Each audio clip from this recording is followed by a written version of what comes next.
আরও একটি ভিডিও নিয়ে আসলাম আপনাদের সামনে। এখন আমরা আছি শ্রী শ্রী ঠাকুর অনুকূল চন্দ্র সৎসঙ্গ হেমায়তপুর পাবনার মধ্যে। আজকে আপনাদের অনুকূল চন্দ্র ঠাকুরের আশপাশের পরিবেশটা খুব সুন্দরভাবে ফুটিয়ে তোলার চেষ্টা করব অল্প সময়ের মধ্যেই।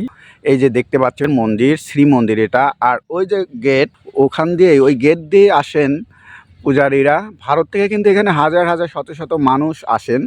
আর ওই পাশে আরও একটা গেট দেখতে পাচ্ছেন মন্দিরের, এটা হচ্ছে পূর্ব পাশে যেই গেট দেখতে পাচ্ছেন, ওই গেটটা যখন প্রচুর মানুষ ভিড় হয় তখন ওই গেটটা খুলে দেওয়া হয়। আর পেছনে যে মাঠটা দেখতে পাচ্ছেন, এখানে পণ্ডিতরা বক্তব্য রাখেন, প্যান্ডেল করা হয় পূজার সময়। পুরো এরিয়া কিন্তু প্যান্ডেল করা হয়, পা রাখার জায়গা থাকে না। আর পেছনটায় হচ্ছে রান্নার স্থান, এই যে দেখতে পাচ্ছেন। এই রান্নার স্থানে যারা রান্না করেন তারা নিয়োজিত থাকেন। এখানে থেকে কিন্তু লাখ লাখ মানুষের জন্য রান্নার ব্যবস্থা করা হয় বড় বড় পাত্রে। আর এই যে বাম পাশে অফিস কক্ষ, চলুন এগিয়ে যাই। মন্দিরে কোথায় কি আছে খুব অল্প সময়ের মধ্যেই দেখিয়ে দেব। অনুকূল চন্দ্র ঠাকুরের বাবা মায়ের মন্দির, নতুন মন্দির করা হয়েছে, যেটা দেখতে অসাধারণ। এখনই আমরা সেটা দেখাবো। এই যে আমাদের সামনে দেখতে পাচ্ছেন, এটা হচ্ছে ছাত্রাবাস। শত শত ছাত্র কিন্তু এখানে পড়াশোনা করেন। এই যে মন্দিরের সামনে, যারা মন্দিরের ভেতরটা দেখতে চান তারা আমাদের অন্য ভিডিও আছে, ওই ভিডিওতে দেখতে পারবেন। আর এই যে মন্দির ওই পাশে কিন্তু সৎসঙ্গ পাবলিশিং হাউস, অনুকূল চন্দ্র ঠাকুর যতগুলো বই পাবলিশ করেছেন সব বই এখানে পেয়ে যাবেন। আর এই যে দেখতে পাচ্ছেন, এটা হচ্ছে নতুন মন্দির। এই মন্দিরটা করা হয়েছে অনুকূল চন্দ্র ঠাকুরের পিতামাতার মন্দির। এখানে এই মন্দিরের ভিতর তাদের পূজার স্থান আছে। অনেক মানুষ এখানে ভিড় করেন। আর এই পাশটা হচ্ছে অফিস, প্রচুর মানুষ এখানে চাকরি করেন, প্রচুর কর্মচারী রয়েছেন। আর এটা হচ্ছে সমাধি, এটা হচ্ছে বিনম্র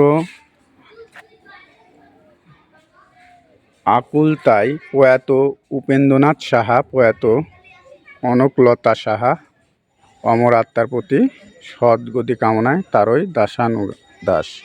আচ্ছা, এই পাশে দেখতে পাচ্ছেন আর একটা সমাধি, আর এটা হচ্ছে অফিস, আর এটা হচ্ছে মন্দির।